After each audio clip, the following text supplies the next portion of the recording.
गुरुदेव, पूर्वजों और पितरों को भोग में क्या लगाना चाहिए? पूर्वजों और पितरों को भोग में वैसे तो जो है बतासा और खोआ का प्रसाद देना चाहिए, और छोटी पूड़ी जिसे कहते हैं, घी की जिसे वो कहते हैं, हमारे यहाँ अठवाई कहते हैं, छोटी छोटी होती है वो, खीर, दोनों का प्रसाद जो है अपने पूर्वजों को लगा सकते हैं। अग्रवाल साहब ये कह रहे हैं, गुरुदेव थोड़ी सी जानकारी हमें नीम करौली बाबा के बारे में, कौन थे? अब देखिए भगवान, हम उस काल में तो जीवंत नहीं थे, और रहे भी होंगे तो खबर नहीं हमें, पर इतना जानते हैं जो हमने अनुभव किया उनकी साधना के बारे में अपने जीवन में गुरुबल से। श्री हनुमान जी महाराज की उन पर खूब कृपा थी, और हनुमान जी की कृपा में, हनुमान जी की भक्ति में वो इतने तल्लीन हो गए थे कि श्री हनुमान जी महाराज जी का जो है कई बार अंश झलकने लगा था। बल्कि वो गृहस्थ थे, गृहस्थ के बाद उनके अंदर वैराग्य जागृत हुआ था।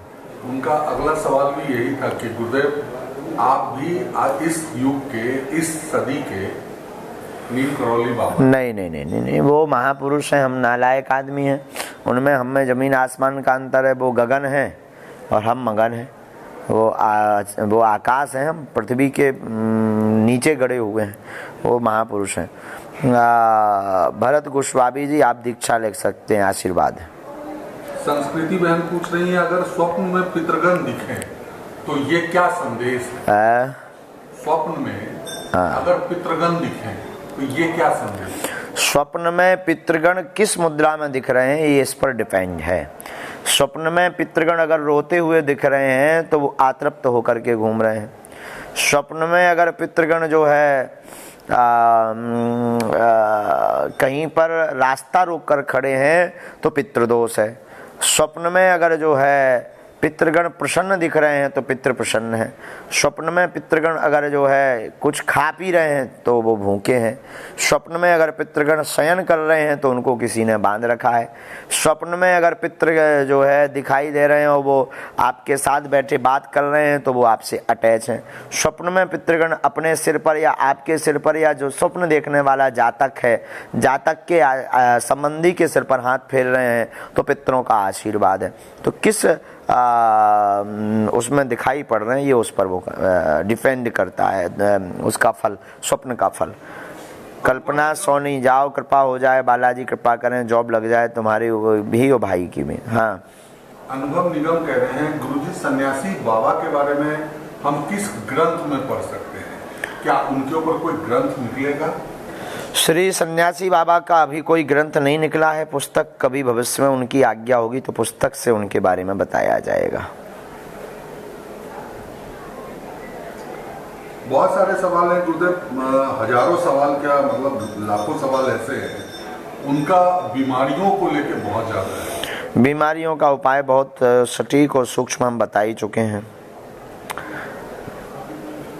वही ना से रोग हरे सब पीरा वाला उपाय करिएगा। धाम की पेशी शुरू कर दीजिएगा, 5-6 महीने में एक बार, बालाजी कृपा कर देंगे। सनातनी जी, आप पूछ रहे हैं कि पाप बहुत किए हैं, प्रायश्चित कैसे करें? जिस लेवल के पाप किए हों उसी लेवल के आप जो है प्रायश्चित करिए। ये रक्षा पांडे कह रही है, गुरुजी के श्री चरणों में सादर प्रणाम। खुश रहो। गुरुजी, मेरा प्रश्न यह है कि क्या रावण श्री हनुमान जी को देखकर पहचान गया था कि भगवान शिव के अवतार हैं?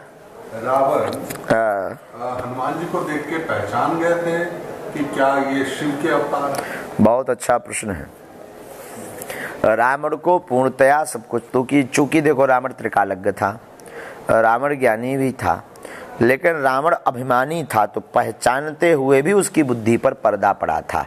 तो कई बार जो व्यक्ति अभिमानी होता है, उसके परिचित के व्यक्ति हो भी, लेकिन वो पद के मद में उस व्यक्ति को इग्नोर कर देते हैं कि लोगों के सामने पोल ना खुल जाए। तो इसलिए रावण जानता तो था, लेकिन अभिमानी होने के कारण जो है वो व्यक्ति, रावण जो है, स्वीकार नहीं कर पाया श्री हनुमान जी को। फोन क्यों नहीं आ रहे भैया?